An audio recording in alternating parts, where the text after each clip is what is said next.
right, guys, I want to talk to you for just a couple minutes, reference this Florida mass shooting that happened last week. And we keep hearing all kinds of different things that are coming up. Well, something new came up this week. I heard about it yesterday. Was it yesterday or the day before that they started talking about it? However, there was a Florida officer that was a resource police officer at Douglas High School. Now, he was an armed police officer that was assigned to the high school, or an armed deputy. And when the shooting started, they said that they noticed he was posted outside of Building 12, and he stood outside of the building for 4 minutes. 4 minutes while the shooter was inside shooting people, fatally shooting them. He shot and killed 17 people while this armed police officer or deputy stood outside for 4 minutes. To me, that's a coward.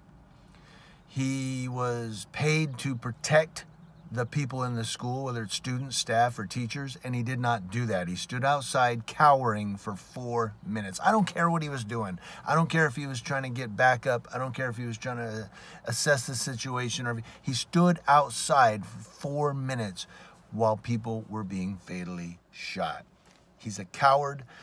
So what happened, his name is Scott Peterson.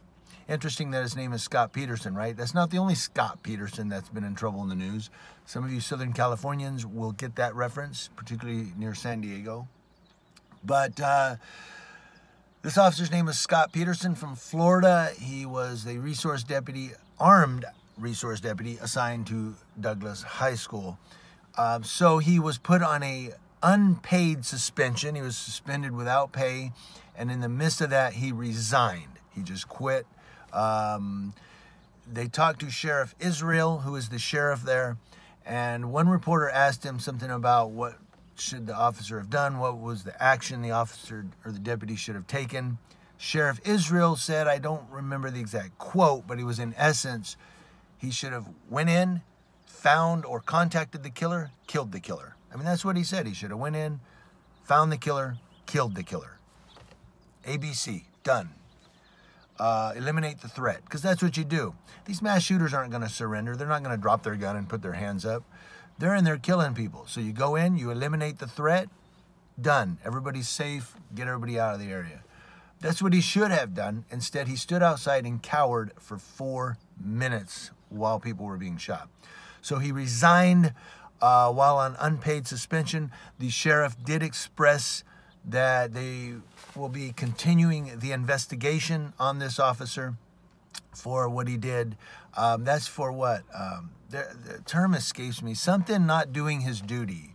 I forget that there's a term for it, but not doing the duty that you're paid to do. He didn't do the duty. He didn't fulfill his duty. So therefore, I believe he can be prosecuted criminally for what he did. And he should be. This guy should... He should never, ever, ever, ever, ever, ever be a police officer again. And it reminds me of when the IRC here in San Bernardino was under attack of shooters.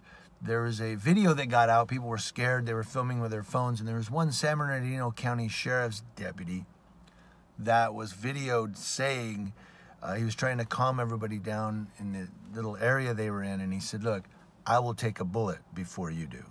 You all are safe. And that is the mark of a true law enforcement officer, to say, I'll take a bullet before you do. Don't worry. And we don't want them to have to do that. We don't wish harm upon them. But in the midst of a mass shooting and somebody's shooting people and you got an armed police officer there, you've got a gun on your hip. You may have an AR-15 or a shotgun in the car. So, yeah, we expect you to get in front of us and protect us from harm. I don't walk around with a gun on my hip. I don't walk around with an AR-15 or a shotgun in my car. But law enforcement officers do. That's their duty, is to protect. And this law enforcement officer, Scott Peterson in Florida, failed that duty. I want to hear from all of you. I want to know what you guys think about this. Let me know in the comments section below.